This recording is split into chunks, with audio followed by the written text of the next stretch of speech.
नमस्ते विद्यार्थियों। आज हम राजनीति विज्ञान के भारतीय शासन व्यवस्था के बारे में अध्ययन कर रहे हैं और इसके अंतर्गत जो संसदीय शासन प्रणाली है भारत में जिसको अपनाया गया है, इंग्लैंड में भी इसकी व्यवस्था है। तो संसदीय शासन प्रणाली के बारे में अध्ययन करते हैं और उसकी जैसा कि पिछले उसमें हमने उनकी विशेषताओं के बारे में अध्ययन किया था।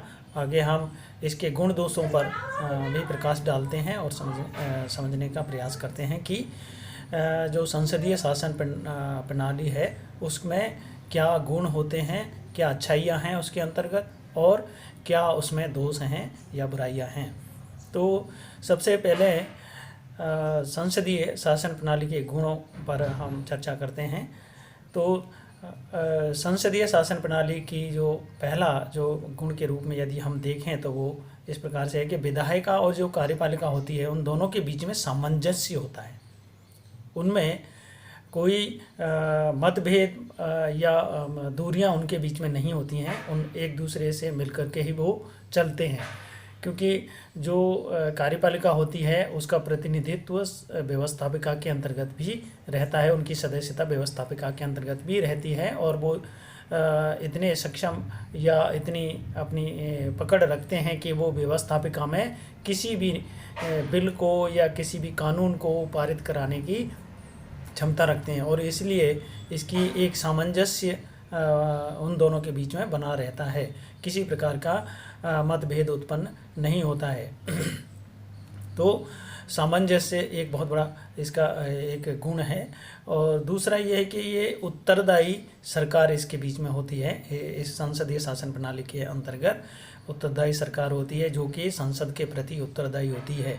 जो कार्यपालिका होती है वो संसद के प्रति उत्तरदायी होती है। अल्टीमेटली जो संसद है वो जनता के प्रति उत्तरदायी होती है। तो किसी भी कार्य को किया जाता है, उस कार्य के लिए यदि उसमें बुराइयां हैं तो भी उत्तरदायी होगी, अच्छाइयाँ हैं तो भी उत्तरदायी होगी। तो कभी भी सरकार एक मनमाने तरीके से कदम नहीं उठा पाती है और संसद में अपना बहुमत न खो दे, इस चीज़ का वो हमेशा ध्यान रखते हैं। उत्तरदायित्व तो उनका होता है किसी भी कार्य को करने के लिए, कोई भी कार्य किया जाता है उसका।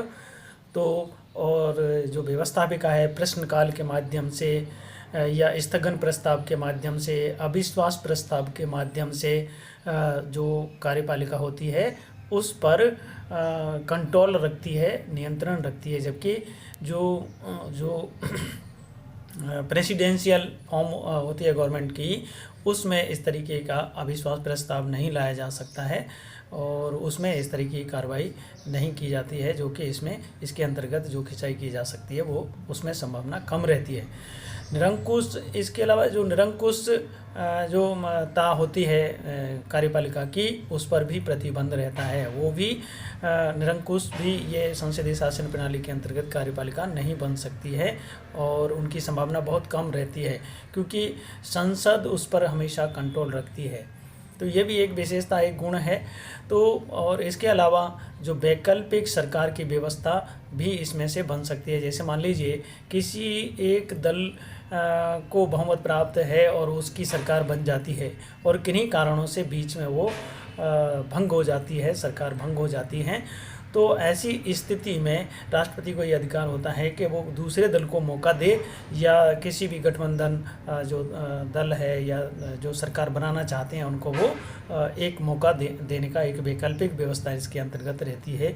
ये नहीं है कि सरकार भंग हो गई तो चुनाव कराना ही अनिवार्य है, ऐसा कुछ नहीं है, अनिवार्य नहीं है। और यदि वैकल्पिक व्यवस्था उपलब्ध है तो ऐसी स्थिति में दूसरी सरकार बनाने का चांस रहता है और अनायास जो खर्चा चुनावों के अंतर्गत होता है उसे बचने की संभावना रहती है, वो बच सकते हैं जब तक कि उनका टर्न पूरा नहीं हो तब तक। तो इस प्रकार से वैकल्पिक व्यवस्था भी सरकार की रहती है। और इसके अलावा जो और गुण है वो है एक व्यापक प्रतिनिधित्व इसके अंतर्गत हमें देखने को मिलता है कि जो मंत्री होते हैं वो अंततः जनता के प्रतिनिधि होते हैं, क्योंकि संसद के अंतर्गत जो व्यक्ति चुन करके जाते हैं उन्हीं में से कुछ व्यक्तियों को मंत्री बनाया जाता है, मंत्रिमंडल में उनको रखा जाता है। संसद में उनकी सदस्यता होना अनिवार्य है। तो बेसिकली वो जनता के ही प्रतिनिधि होते हैं। तो ये संभावना रहती है कि वो मनमाने तरीके से कार्य ना करें, जनता की भावनाओं को ध्यान में रखें और जनता के हितों को ध्यान में रखें और उसी हिसाब से वो अपनी नीतियां का निर्माण करें, अपने कार्यों का संचालन करें, अपने कार्यों को एक दिशा दें। तो ये चीज़ इनके बीच में ये भी एक इसका गुण जाना जा सकता है। और फिर हम ये कुल मिलाकर के विधायिका कार्यपालिका में सामंजस्य, उत्तरदायी सरकार होना, निरंकुशता की कम संभावना होना, वैकल्पिक सरकार की व्यवस्था होना, व्यापक जनप्रतिनिधित्व होना, ये सारे गुण संसदीय शासन प्रणाली के अंतर्गत पाए जाते हैं। अब हम देखते हैं कि जो संसदीय शासन प्रणाली है उसमें गुण के अलावा कुछ दोष भी निहित होते हैं, तो उनके ऊपर हम थोड़ा सा फोकस डालते हैं।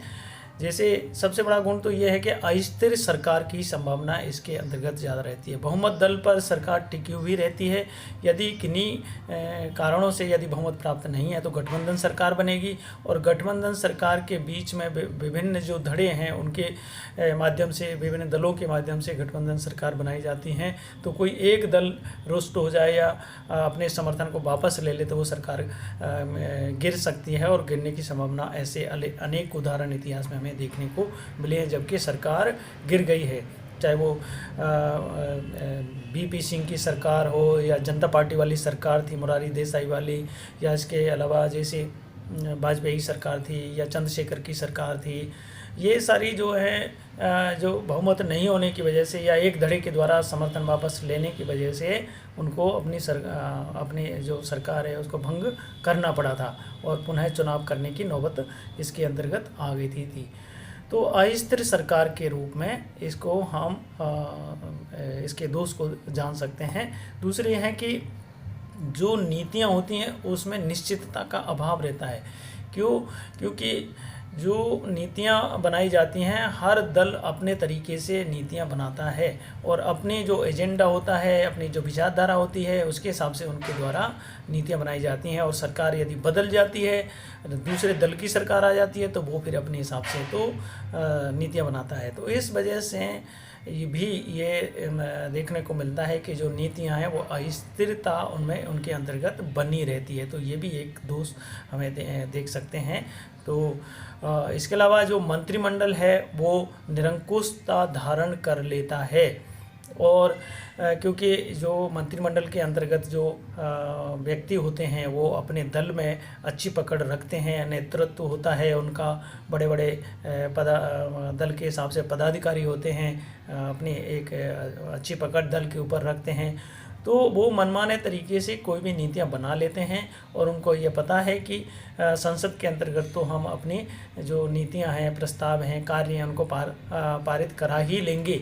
और ये मजबूरी होती है संसद के अंतर्गत उसके दल के सदस्यों की कि ना चाहते हुए भी उनको समर्थन उसको करना पड़ता है और उसके पक्ष में वोटिंग करना पड़ता है। तो इस प्रकार से ये प्रधानमंत्री के द्वारा, मंत्रियों के द्वारा सब मिलकर के जो मंत्रिमंडल होता है इंक्लूडिंग प्रधानमंत्री, वो निरंकुशता धारण कर लेते हैं, निरंकुश रूप से नीतियों का निर्माण करना शुरू कर देते हैं, मनमाने तरीके से उनका कार्य करना शुरू कर देते हैं और दल की परवाह उनको नहीं होती है, जनता की भी परवाह नहीं होती है। तो इस वजह से ये निरंकुश रूप धारण कर लेते हैं। इतिहास में अनेक बार इस तरीके के उदाहरण हमें देखने को मिलते हैं, चाहे वो इंदिरा गांधी की सरकार रही हो, चाहे वो इसकी सरकार है मोदी की सरकार हो।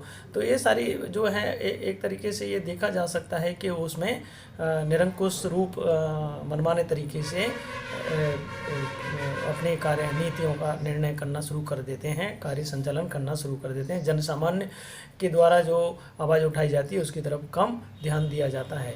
तो इसके अलावा जो शक्ति पृथक्करण की जो एक लोकतंत्र के लिए एक बहुत बड़ा एक पॉजिटिव पॉइंट है कि शक्ति पृथक्करण का ध्यान रखा गया है शुरू से, लेकिन संसदीय शासन प्रणाली के अंतर्गत जो शक्ति पृथक्करण का जो सिद्धांत है वो फेल होता हुआ नज़र आता है। क्योंकि संसद और कार्यपालिका दोनों ही, व्यवस्थापिका और कार्यपालिका दोनों ही एक ही रूप है।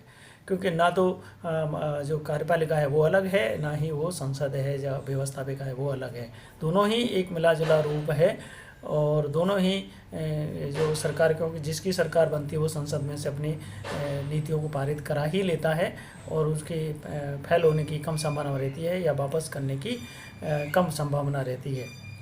तो इस वजह से ये एक तरीके से शक्ति पृथक्करण एक क्लोज हो जाता है यहाँ पर, और अन्य संस्थाओं पर भी कब्जा कर लिया जाता है, चाहे वो सुप्रीम कोर्ट हो, चाहे C&AG हो, चाहे वो, तो इन सब को, और जो सरकारी संस्थाएं होती हैं चाहे CBI हो, कुछ हो, उन सब पे कंट्रोल कर लिया जाता है और वो मनमाने तरीके से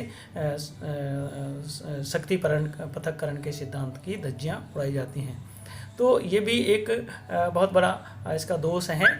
तो इसके अलावा जो अकुशल व्यक्ति जो होते हैं वो शासन में पहुंच जाते हैं, क्योंकि इसमें जिसको मंत्री बनाया जाता है, प्रधानमंत्री बनाया जाता है या बड़े पदों पर जिनको रखा जाता है, वो केवल ये देखा जाता है कि दल में उसकी क्या पोजीशन है। यदि दल के लिए वो अधिक कार्य कर रहा है, दल में उसका जो पद है या उसकी इमेज है वो बड़ी है, तो उस व्यक्ति को ही PM बना दिया जाएगा, उसी व्यक्ति को मंत्री बना दिया जाएगा। ऐसे बड़े बड़े जो होते हैं उसमें क्वालिफिकेशन, उसकी समाज और ये विद्वता, इन सब चीज़ों को नहीं देखा जाता, बल्कि ये देखा जाता है कि दल में उसका क्या स्तर है। उसी आधार पर उसको चाहे भले ही से वो क्वालिफाइड नहीं है फिर भी उसको मंत्री बनाया जा सकता है। और अनेक उदाहरण इस तरीके के देखने को हमें मिलते हैं कि बजट निर्माण करने वाला ऐसा मंत्री भी बना दिया जाता है जो खुद कभी जो गणित को नहीं जानता है, या एजुकेशन मिनिस्टर की कई बार ऐसे व्यक्तियों को बना दिया जाता है कि जो खुद भी एजुकेटेड नहीं हो या 10वीं 12वीं पास हो, इस तरीके की। तो ये एक बहुत बड़ा इसमें एक दोष देखने को मिलता है संसदीय शासन प्रणाली के अंतर्गत। तो ये जो संसदीय शासन प्रणाली की प्रमुख कुछ जो हैं गुण दोष हैं, और तो दोनों ही चीज़ों को हमने आज अध्ययन का प्रयास किया था, गुण और दोषों के ऊपर। आज इतना ही, बाकी का आगे। धन्यवाद।